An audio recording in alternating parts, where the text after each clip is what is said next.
नमस्कार दोस्तों, स्वागत है आप सभी का आपके अपने चैनल सिंपल बैंकिंग पर। इस वीडियो में मैं आपको बताऊंगा प्रधानमंत्री स्वनिधि योजना क्या है, योजना का उद्देश्य क्या है, इसकी मुख्य विशेषताओं के बारे में, योजना के लाभार्थी कौन हैं, लाभार्थियों की पहचान के बारे में, ऋण की अवधि और इससे मिलने वाले सब्सिडी और डिजिटल लेन देन को बढ़ावा देने के लिए इसमें क्या कदम उठाए गए हैं इसके बारे में।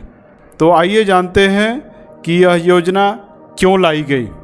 कोविड-19 वैश्विक महामारी और इसके परिणाम स्वरूप होने वाले लॉकडाउन के कारण स्ट्रीट वेंडर्स या रेहड़ी लगाने वाले लोगों की आजीविका पर बहुत बुरा असर पड़ा है। लॉकडाउन के दौरान इनकी बचत का ह्रास हुआ है और साथ ही जो भी बिजनेस के लिए पूंजी थी उनका भी नुकसान हुआ। लॉकडाउन ख़त्म होने के बाद जब फिर से बिजनेस करने की ज़रूरत है, इस समय स्ट्रीट वेंडर्स को व्यापार के लिए कार्यशील पूंजी की आवश्यकता है। अतः PM street vendors Atmanirbhar Nidhi के माध्यम से स्ट्रीट वेंडर्स या रेहड़ी लगाने वाले लोगों की आजीविका अर्जित करने में मदद करने के लिए यह योजना की शुरुआत की गई है। PM street vendors Atmanirbhar Nidhi Bharat सरकार की योजना है, जिसे पीएम स्वनिधि योजना के नाम से भी जाना जाता है। इस योजना का उद्देश्य कम ब्याज दर पर 10,000 रुपये तक की कार्यशील पूंजी ऋण की सुविधा उपलब्ध कराना, ऋण की नियमित अदायगी को प्रोत्साहित करना और डिजिटल लेन देन को बढ़ावा देना है। योजना की मुख्य विशेषताएं: यह योजना कम ब्याज दर पर 10,000 तक की कार्यशील पूंजी ऋण मुहैया कराता है और समय से पहले या समय पर ऋण चुकाने वाले को 7% की दर से ब्याज सब्सिडी उपलब्ध होती है। डिजिटल से लेन देन करने वाले को पुरस्कार स्वरूप कैशबैक मिलता है और स्ट्रीट वेंडर्स अगर प्रथम ऋण को समय पर वापस कर देते हैं तो अगली बार अधिक ऋण की पात्रता उपलब्ध होगी। योजना के लाभार्थी कौन हो सकते हैं? यह योजना उन संघ या राज्य क्षेत्रों के लाभार्थियों के लिए है जिन्होंने पथ विक्रेता की आजीविका और विनियमन की सुरक्षा अधिनियम 2014 के अंतर्गत नियम और योजना अधिसूचित की है।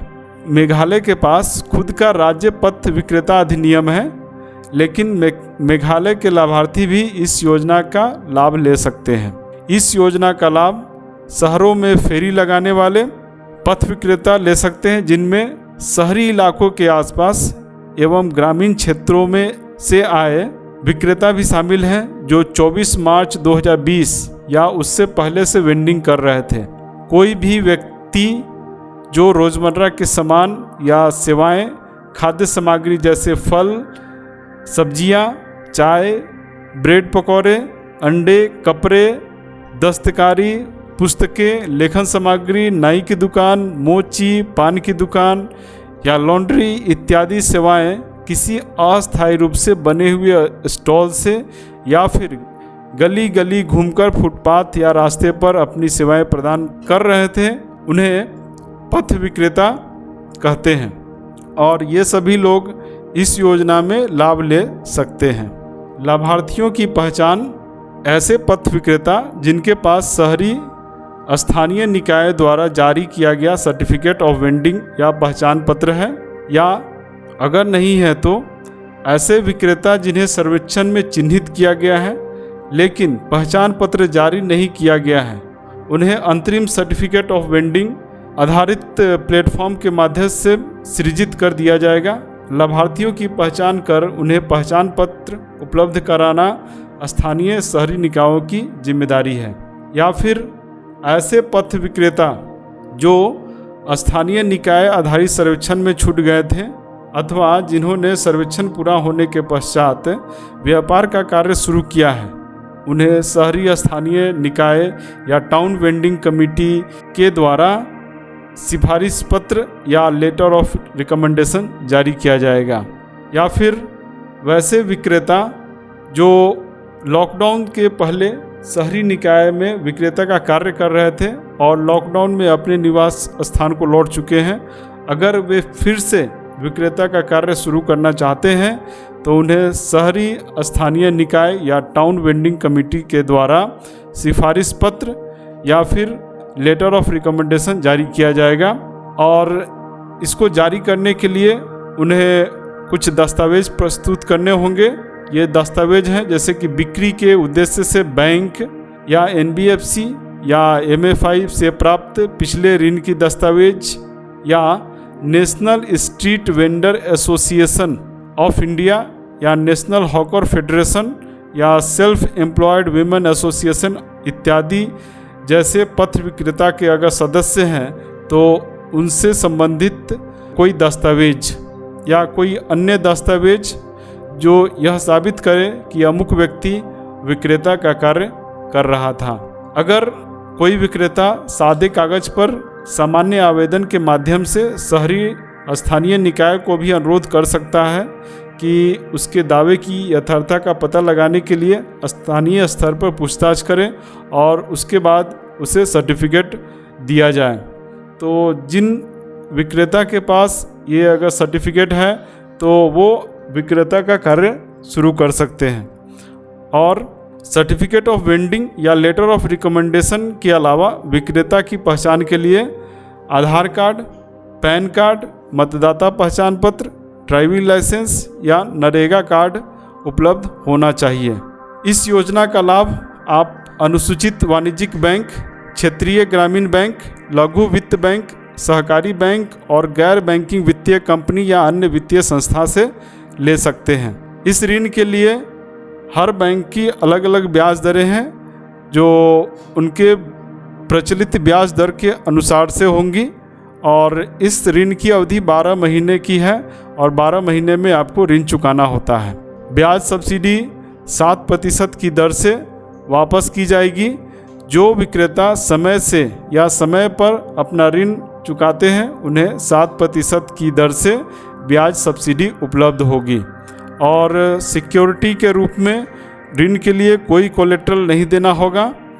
और विक्रेताओं द्वारा डिजिटल लेन देन को बढ़ावा देने के लिए पेटीएम, गूगल पे, भारत पे, अमेजन पे, फ़ोन पे इत्यादि डिजिटल पेमेंट एग्रीगेटर और ऋण प्रदाता संस्थाओं के नेटवर्क का उपयोग ऑनबोर्ड पथ विक्रेता के डिजिटल लेन देन हेतु किया गया है। ऑनबोर्ड विक्रेता को डिजिटल माध्यम का उपयोग करने पर प्रोत्साहन स्वरूप 50 से 100 रुपये तक का कैशबैक दिया जाएगा।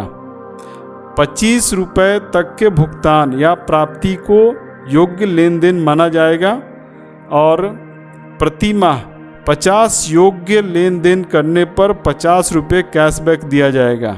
वहीं अगला 25 रुपये प्रति माह अगले 50 अतिरिक्त योग्य लेन देन पर 25 रुपये कैशबैक के रूप में मिलेगा।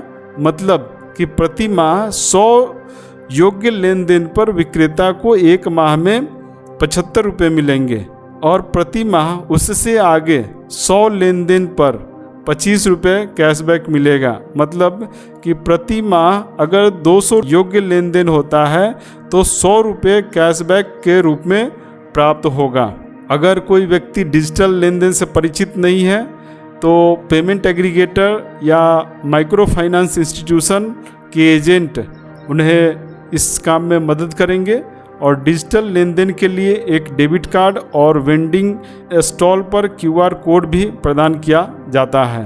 और इस टेबल के माध्यम से मैं आपको समझाता हूँ कि किस तरह से आपको कैशबैक मिलेगा और ब्याज सब्सिडी मिलेगी।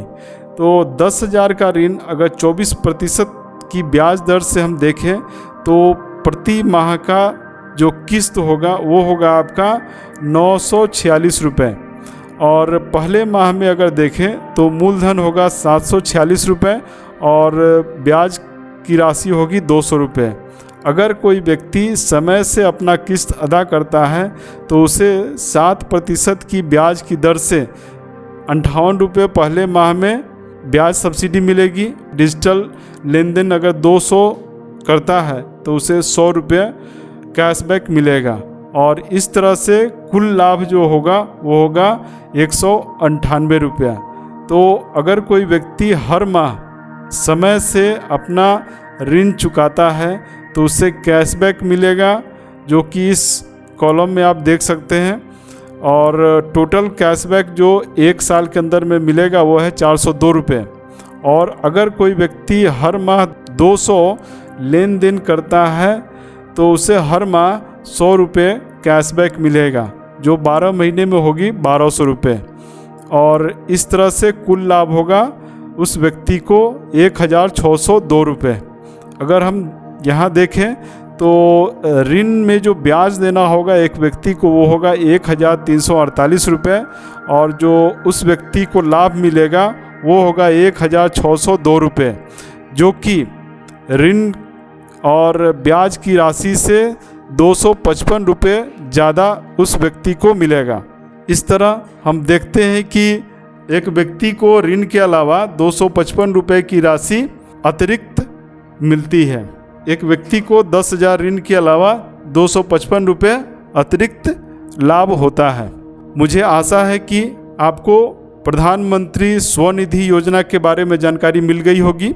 मेरा यह वीडियो बनाने का मकसद आपके लिए चलाई जा रही सरकारी योजनाओं को आप तक पहुंचाना है, और मैं इसी तरह बैंकिंग से जुड़ी जानकारी आप तक लाता रहूंगा। हमारे हौसले को बढ़ाने के लिए वीडियो को लाइक करें, सब्सक्राइब करें और पास में जो बेल का आइकन है उसे दबा दें, जिससे मेरी वीडियो समय समय पर आपको मिल सके। मिलते हैं अगली वीडियो में किसी अन्य जानकारी के साथ। तब तक धूम मचाते रहें। धन्यवाद।